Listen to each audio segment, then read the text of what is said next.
right, everyone, so the first 48 hours of the Moto Edge 2022. Alright guys, so let's get into this. As far as the battery life on this device, you guys are going to be able to get through a day and even more with moderate use, maybe even 2 days if you guys are using this phone lightly. But the battery on this device is very decent. It does charge up quickly as well. I do have a 30-watt charger, and this is 30-watt capable, so turbo charging on this device is really decent. You guys are going to get a very quick charge on this device and be able to, go back to gaming or the other activities that you guys have been doing. But battery life is great on this device. The gaming so far, I have played Genshin Impact, PUBG Mobile, Call of Duty Mobile. I will be dropping a whole separate video on the gaming aspect of this device, but gaming is beautiful. We also do have like a gaming mode on this device as well that lets you kind of lock the screen and take away other distractions, which is really nice. So I've played Genshin Impact, PUBG Mobile, Call of Duty Mobile, all on high graphical settings, and it seems like none of them had any issues. Just a little bit of a spoiler alert,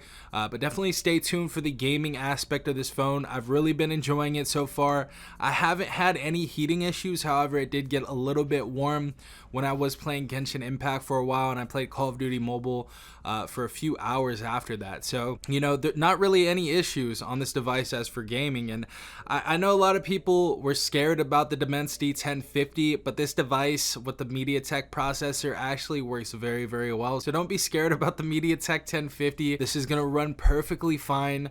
I do have some other stuff to say about it, and maybe a reason to not pick up this phone. We'll talk about that in a second. I'm sure you guys already know the obvious answer to that, but we have some great stuff on this phone.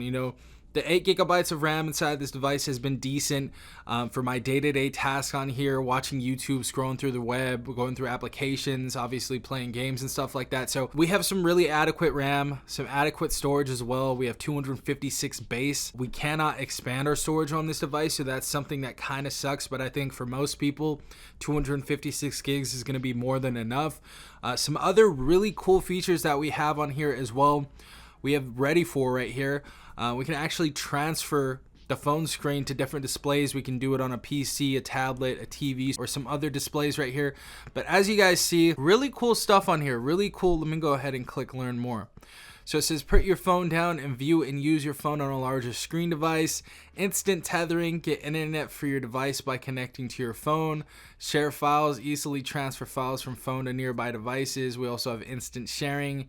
And we have some other stuff down here as well that I want to show you. TV or display. So connect your phone to an external display for immersive entertainment, video chat capability, and a powerful desktop experience. We have our experience hub that actually sets up when you connect this, and I'm going to do a separate video connecting this to one of my displays. You can actually use this phone as a mouse as well, so that's something that's really cool. You can use this kind of like Dex. It's kind of like Dex right there. I don't believe you get the full PC experience, but you can actually go ahead and display this on a tablet or something else, which is really cool, and we're going to check that out later on. So that's a cool feature that Motorola gets that not a lot of other devices get. I'm really liking that. The other thing on this device that is actually really cool is we do have reverse wireless charging. So we do have a power sharing mode. So if you have a phone that's capable of wireless charging, you guys can go ahead and set it on the back of the phone. It's going to start charging. I believe it's rated at 5 watts. If I'm not mistaken. So that is the speed of the charge on this device. Display on this phone has been great as well. Love the 144 hertz. I don't think there's really too much of a difference between 144 and 120. I haven't noticed the difference so far. Maybe it looks a little bit better. Maybe it looks a little bit smoother. But honestly, not too much of a difference from 120. Not anything to boast about, but Motorola, talk your crap, honestly, because you've been doing some good work on your phones. Now, there's a reason why I probably won't recommend this phone in the full review, and this is all going to be based off of price. So retail, this phone is $599. I did pick it up for $499 on a special a couple days ago. I do hope they keep it at $499, because if they keep it above that, if there's anyone that's not a part of the Motorola cult, or they need something like Motorola Actions, I don't think there's going to be a lot of people coming to this phone or flocking to this phone, because the Pixel 7 was just released at $599. Both these devices are going to be at $599 if I'm not mistaken. I'm hoping they keep this at $499, but if they bring it back to $599, it's going to do terrible.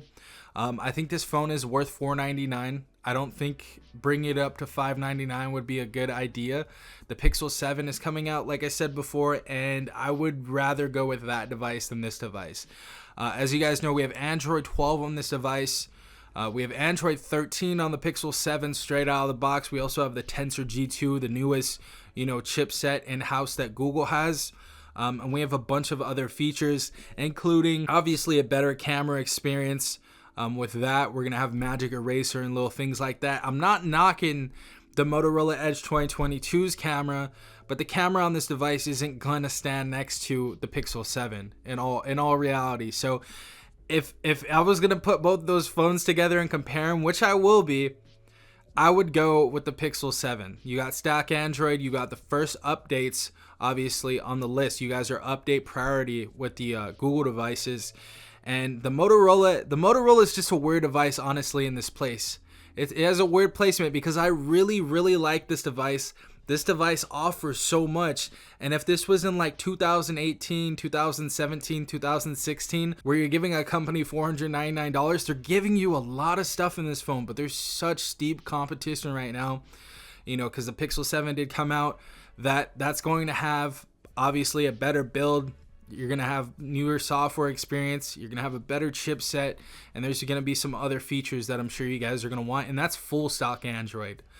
This is pretty much stock Android, but we have some other stuff, some other Motorola stuff in here, like Moto Actions and some other bloatware and stuff like that we get in here. Not a huge deal. Not a huge deal at all. But I would definitely go with the newer phone in general, just because it's the same price, Other than that, the other thing that I don't really like about this phone has to be the build. This may be a pro or con depending if you're a gamer or not. If you're a gamer, I think you guys are going to love this phone. Honestly, if you guys are just looking to game and you want a phone straight away, the Motorola Edge 2022 is going to be a great phone for you because it is light. It is super light. I haven't had any heating issues on this. It got a little bit warm. No heating issues though. But it is a light device. It is a very light device. It does feel a little bit cheap on the back of the phone. I feel like in general, most people feel like it's premium, but I touch so many devices each day that this kind of starting to feel a little cheap after a while to me. Definitely don't like the fingerprints that I leave on this device as well. I was hoping that we were having some other texture type of back. That is my experience with the Motorola Edge 2022. I love this phone. I think it's a great phone. I think it has great features. I think $499 is a fair price. My message to Motorola is if you guys are going to, have this phone around, I would say drop it to $449 because you give someone an incentive to not, pick up, another phone around this price tag. Because I've seen some, like, even if you have T-Mobile, I've seen some Galaxy S22s on eBay in immaculate condition for $399. So there's just so much competition. I think this is a great phone, but I think there's too many other phones to pick from for me to recommend this to you, to be quite honest. But if you're a Motorola fanboy, if you love the Moto Actions and you love the other features that we have in here, like I was talking about before, Ready For and stuff like that, this may be the phone for you. I think you're going to be completely happy with this phone. But I feel like for the average person that, wants the best bang for buck, I think there's some better options out there. But let me know what you guys think in the comment section down below. I hope you guys have a great day. Be safe out there. This has been Safon from TechRight. Peace out, Tech Gang.